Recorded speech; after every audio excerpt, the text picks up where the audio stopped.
சென்னைக்கு புறப்பட்ட பயணம் இன்னும் மதுரையையே தாண்டவில்லை. ஆனால் காருக்குள் இருந்த அமைதி முழுவதும் மீனாட்சியின் இடைவிடாத அழுகையால் கலைந்துவிட்டது. பாட்டிலில் பவுடர் பாலை கலக்கி எவ்வளவோ முறை கொடுக்க முயன்றாலும் குழந்தை வாயை திறக்கவே இல்லை.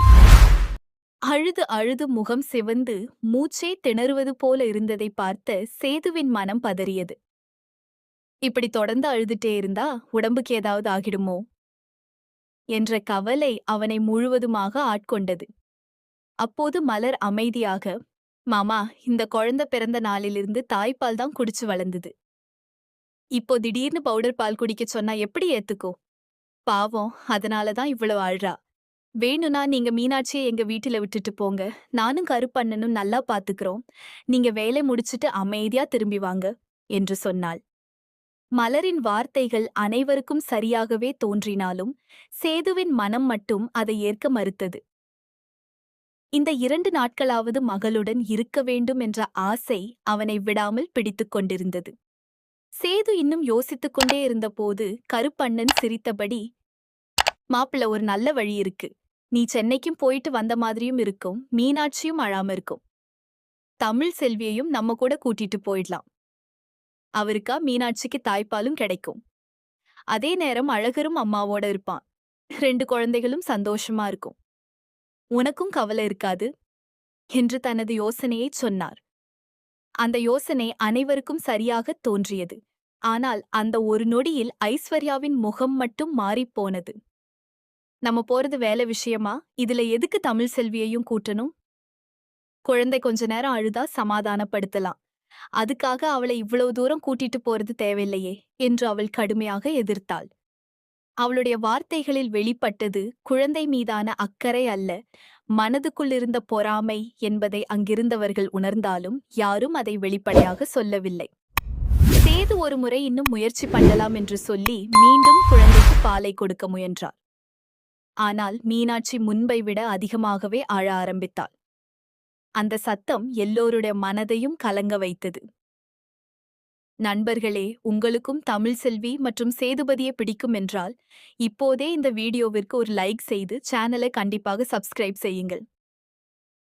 இப்படி அழுதுட்டே இருந்தா காய்ச்சல் வந்துடும் மாமா, குழந்தையை கஷ்டப்படுத்த வேண்டாம், வண்டியை திருப்புங்க என்று மலர் மீண்டும் சொன்னாள். அந்த வார்த்தைகள் சேதுவின் மனதை மிகவும் பாதித்தன.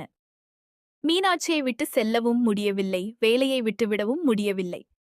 அந்த நேரத்தில் ராஜாங்கமும், நாங்க வீட்டிலேயே இருந்துக்கிறோம், நீ மட்டும் போய் வேலையை முடிச்சிட்டு வா, குழந்தையை இப்படி கஷ்டப்படுத்தக் கூடாது என்று கூறினார்.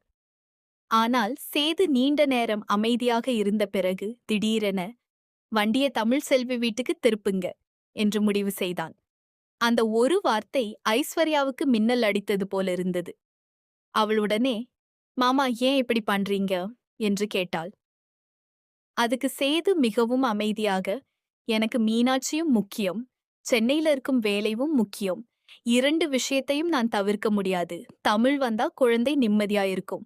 அதனால இதுதான் சரியான முடிவு என்று கூறினான். அவனுடைய குரலில் உறுதி இருந்ததால் யாராலும் அதை மாற்ற முடியவில்லை. கார் தமிழ் செல்வியின் வீட்டின் முன் நின்றதும் வெளியே வந்த தமிழ் எல்லோரையும் பார்த்து ஆச்சரியப்பட்டாள். அக்கா, நீங்க சென்னைக்கு போறேன்னு சொன்னீங்களே, இப்ப மீனாட்சியோட இங்க வந்திருக்கீங்களே என்று அவள் கேட்டாள். மலர் நடந்ததை முழுவதுமாக விளக்கினாள். பாத முழுக்க குழந்தை அழுதுட்டே வந்தா, பவுடர் பாலும் குடிக்கல, அதனாலதான் உன்னை கூட்டிட்டு போகணும்னு வந்திருக்கோம். தப்பா எடுத்துக்காம எங்களோட வருவியா என்று கேட்டாள். தமிழ் ஒரு நொடி அமைதியாக நின்றாள். அப்போது சேதுவும் மெதுவாக, எனக்காக வரலனாலும் பரவாயில்ல, மீனாட்சிக்காகவா? குழந்தைக்கு எதுவும் ஆகக்கூடாது. இந்த 2 நாள்ல நீ இருந்தா நாங்க எல்லாரும் நிம்மதியா இருப்போம் என்று மனம் திறந்து பேசினான். அந்த வார்த்தைகள் தமிழின் மனதை உருக வைத்தது. அப்பத்தாவும், போயிட்டு வா, அழகரையும் கூட கூட்டிட்டு போ, அவனும் அன்னை விட்டு பிரிய மாட்டா என்று ஆசீர்வதித்தார். இறுதியில் தமிழ் சம்மதித்து தேவையான துணிகளை எடுத்துக்கொண்டு அழகரையும் தூக்கிக் கொண்டு காரில் ஏறினாள். பயணம் மீண்டும் தொடங்கியது. முன்பு முழுக்க அழுது கொண்டிருந்த மீனாட்சி தமிழ் தாய்ப்பால் கொடுத்த சில நிமிடங்களிலேயே அமைதியாகிப் போனாள். அந்த காட்சி சேதுவுக்கு பெரும் நிம்மதியை அளித்தது.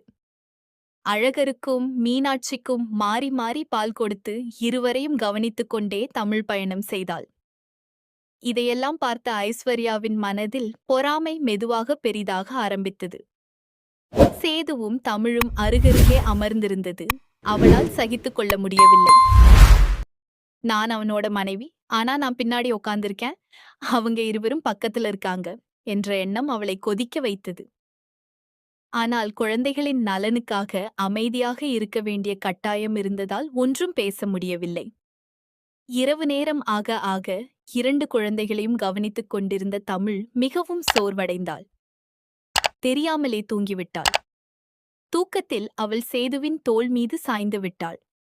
சேது அவளை எழுப்பாமல் அமைதியாக இருந்தான். இந்த ஒரு காட்சியை பார்த்த ஐஸ்வர்யாவின் உள்ளம் முழுவதும் பொறாமையால் எரிந்தது. சென்னையை அடைந்த பிறகு அனைவரும் ஓட்டலுக்குச் சென்றனர். 3 அறைகள் முன்பதிவு செய்யப்பட்டிருந்தன. ஒன்று சேது ஐஸ்வர்யாவுக்காகவும், ஒன்று மலர் தமிழுக்காகவும், மற்றொன்று கருப்பண்ணனும் ராஜாங்கத்திற்காகவும் இருந்தது. ஆனால் மீனாட்சி மீண்டும் அழ ஆரம்பித்தாள். குழந்தைக்கு அடிக்கடி தாய்ப்பால் தேவைப்பட்டதால் சேது தொடர்ந்து அந்த அறையிலிருந்து இந்த அறைக்கு ஓடிக்கொண்டே இருந்தான். இதனால் எல்லோருடைய தூக்கமும் கலைந்தது. சில நேரம் கழித்து சேது அமைதியாக ஐஸ்வர்யாவிடம், உனக்கு விருப்பம்னா நீ மலரோட ரூம்ல தூங்கிக்கோ, தமிழ் இந்த ரூம்ல இருந்தா குழந்தைய கவனிக்க சுலபமா இருக்கும். நான் கீழே படுத்துக்கிறேன். யாருக்கும் எந்த தவறான எண்ணமும் வரவேண்டிய அவசியமே இல்லை என்று சொன்னான். அவன் மனதில் இருந்தது குழந்தையின் நலன் மட்டுமே. ஆனால் அந்த வார்த்தைகள் ஐஸ்வர்யாவுக்கு மிகப்பெரிய அவமானமாக தோன்றின.